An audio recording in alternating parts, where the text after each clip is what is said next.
Мына мамлекеттик идеология барбы? Себеби мына кече биздин Бакай атабыздын атын жабынган Бакай банкы 8 мартка карата өздөрүнүн кыз келиндерине Европадан эркектерди алып келип кийимсиз белек кылып атышат. Бул эмне деген уят? Кана мамлекеттин идеологиясы? Буну көзөмөлдөгөн министрликтер барбы?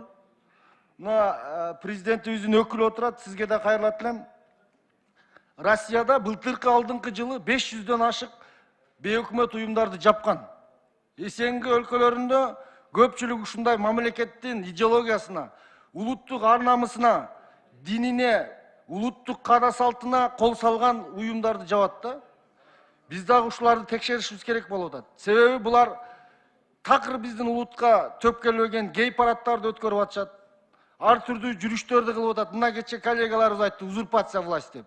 Мына ушулар узурпация кылып атат мамлекеттин идеологиясын. Мына экстремизм деп кече айттыңыздар.